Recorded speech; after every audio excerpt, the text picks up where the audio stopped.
Telugu Desam, Janasena, BJP ఉమ్మడి అభ్యర్థిగా బొడిపాటి లక్ష్మి గారిని ఉమ్మడి అభ్యర్థి నియోజకవర్గ ఉమ్మడి అభ్యర్థిగా ప్రకటించారు. అప్పటి నుండి మీరు మాపై చూపిస్తున్న ప్రేమ, నేను వచ్చిన దగ్గర నుంచి ఆవిడ రాకపోయినా కూడా మీరు అందరూ మాపై చూపిస్తున్న ప్రేమకి హృదయపూర్వక నమస్కారాలు. మేము అంటే కొత్త వాళ్ళు మేము కాదు, ఇక్కడ దర్శి అందరూ చెప్తున్నట్టు హనుమంతరావు గారు మీకు అందరికీ సుపరిచితులే. వారి నర్సయ్య గారు కానీ, గొడ్పాటి రవికుమార్ గారిని, వాళ్ళందరి గురించి మీకు తెలుసు. అలాగే మా కుటుంబం కూడా, మా హాస్పిటల్ కూడా దాదాపుగా ఇక్కడ 2 మండలాల నుంచి దొరకొండ కానివ్వండి, కుర్చెట్ కానివ్వండి, పేషెంట్లు అందరూ కూడా మేము కొద్దిగా పరిచయిస్తున్నాం. సో కొత్త ఏమి కాదు, మీరు ఇంత త్వరగా మమ్మల్ని ఆదరించి మీ వాటి చేసుకుంటారని మీరు ఊహించలేదు. మీ ప్రేమకి ఎప్పుడూ మేము దాసులు. రాబోయే ఎన్నికల్లో చంద్రబాబు నాయుడు గారిని, తెలుగుదేశం పార్టీ గెలిపించి చంద్రబాబు నాయుడు గారిని మళ్ళీ ముఖ్యమంత్రిని చేయాలని మీరందరూ మనందరం ఎంతో పట్టుదలగా ఉన్నాం. నాయకత్వం మారుతున్నా కూడా ఇక్కడ కార్యకర్తలు మాత్రమే స్టేబుల్ గా ఉండి పార్టీ జెండా మీది అని, మాది పార్టీ అని కార్యకర్తలు ఎంతో ధైర్యంగా దృఢంగా పోరాడుతూ ఈ 5 సంవత్సరాల పార్టీ కాపాడలేదు.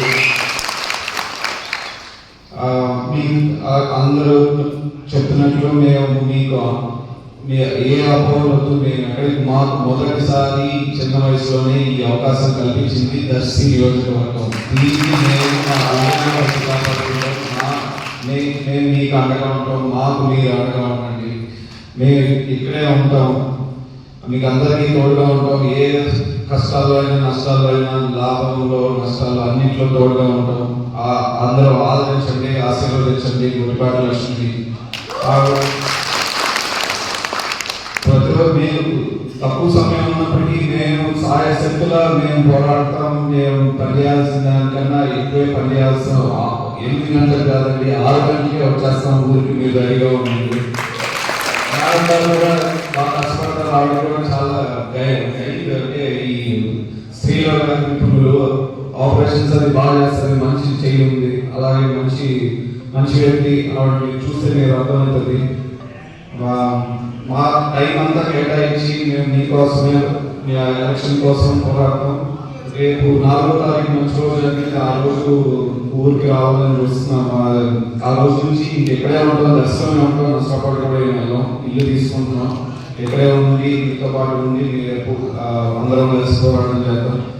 4వ తారీఖు సాయంత్రం 4 గంటలకి ఇక్కడ ఊళ్ళోకి వచ్చేసే విధంగా ప్రోగ్రామ్ అనుకుంటున్నాం. మీకు అందరికీ మళ్ళీ తెలియజేస్తాం.